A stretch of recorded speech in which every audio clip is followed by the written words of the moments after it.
মামুন লায়লা শেষ হতে না হইতে এখন আবার শুরু হয়েছে 203-এর সংসারের ঝামেলা। 203-এর মধ্যে এমন কি সৃষ্টি হইল হঠাৎ করে।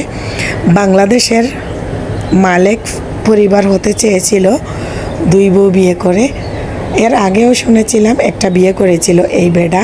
আর এই বেডা আগে একটা বিয়ে করে যখন দ্বিতীয় বউটা বিয়ে করে তখন প্রথম বউটার একটা মেয়ে বাচ্চা আছে।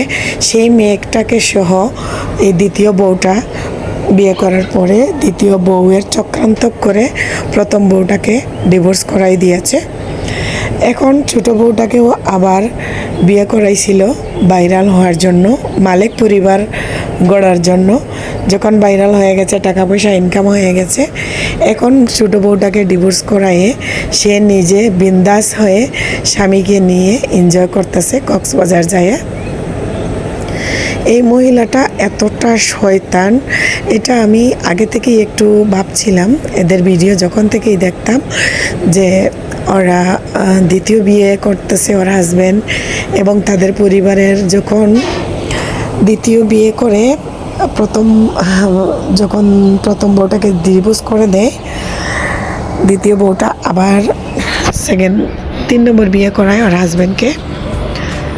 যখন ও বাচ্চা হয়, মেয়ে বাচ্চা পেটে আসে, তখন 3 নম্বর বউকে বলে তুমিও বাচ্চা নেও। তখন সেও বাচ্চা নিল।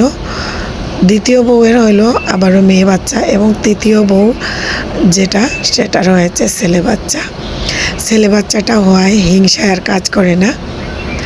স্বামীকে আগে বাগ দিতে পারছে, এখন আর স্বামীর বাগ দিবার পারে না। ছেলেটা কত সুন্দর, এই বাচ্চার মুখের দিকে তাকাইয়া হলেও বউটাকে ডিভোর্স না দেওয়াটাই ভালো ছিল।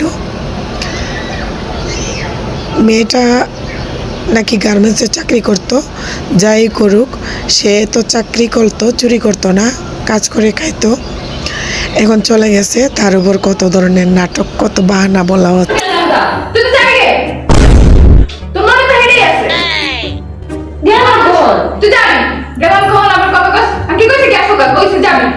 কথা বুঝে না, কথা কয় কবে যাব?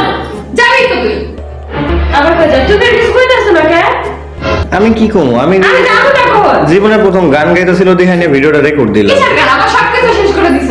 কি মনে গাছিল আমি কি আগে জানতাম? হ্যাঁ, তোমার মধ্যে এত ফ্যাসিলিটি আমি বুঝছি। আমি বারবার খালি ঠকে যাই, মানুষ বিশ্বাস করে আমার মায়া বাবা এরপর একজন ছলনাময়ী হয়ে যায়। কাল লাগেনি আমি এবার কি করছি? আমার কথা কই চুপ করে থাকতে পারছ না? ভুল করছ তাহলে আমার কথা কই। কি ভুল করছি আমি? কি ভুল করছ তুই? নিজে জানিস না কি ভুল করছ? আমার জিজ্ঞাসা তো তুমি চলে যাওয়ার হইলে তুমি আবার বিয়ে করছো কেন? এটা তো ঠিকই হইতাছে। আবার আমি কি কমু? বিয়ে করে 6টা মাস হয়ে গেছে, তাহলে তুই তো যাবি কেন? তুই 6 মাস থাকলি কেন? তো 6 মাস থাকলি কেন? তাহলে তুমি জানা শোনা আসো না? তোমার সতীন আছে, তোমার সংসারে সতীন থাকবে, সতীন আছে, এগুলো জানা শোনা আসো নাই? জেনাইছস না এটা? জেনাইছস না? না জেনাইছস? তাহলে যাবো। আমি কইছি একবার আমি যাবো। তুই তো যাবি, 6 মাস পর তো যাবি। এটা তো শিওর 6 মাস পরে যাবো। আমি শিওর তুই যাবি 6 মাস পর, এটাই তোর মনে আছে। 6 মাস হয়ে গেছে তো, টাইম ওভার হয়ে গেছে, তুই যাবি। এটা তুমি এরকম কি করছো? তুমি কি কইছো কও তো? জন্য আর কি ওর ধারে কাছে আসতে পারিনি, কারণ দেখা যায় আমরা দুজনই সবসময় একসাথেই থাকি। আর তোমাদের ভাইয়া বাইরে গেলে আমরা দুজন একসাথে থাকি, তোমাদের ভাইয়া বাইরে না গেলে আমরা 3জন একসাথে থাকি। তো যার কারণে আর কি ও আমার জন্য আর কি চান্স পায় না ওইরকম যে ওর কাছে আসার। এই জন্য আর কি ওর অনেক সময় লাগছে ওর কাছে আসতে। আমরা সবসময় একসাথে থাকার কারণে। আর যাদের এই সমস্যাটা হয় তাদের জীবনের আর কি প্রধান শত্রু হয় স্বামী। যেহেতু স্বামী হচ্ছে ভালোবাসার মানুষ, এজন্য হচ্ছে স্বামীকে দুশ্মন মনে হয়, স্বামীর কাছে আসতে ভাল লাগে না, গায়ের। আরে শোনেন দেশবাসী, শোনেন দিয়া মন, লাইলা মামুনের মারামারির করিব বর্ণন। শোনেন গানে গানে, শোনেন গানে গানে, মামুন এলো লাইলার বাসাতে। ঘুমের ওষুধ খাওয়াই লাইলা পাগল করলো রে। মামুন ঘুমাই গেল,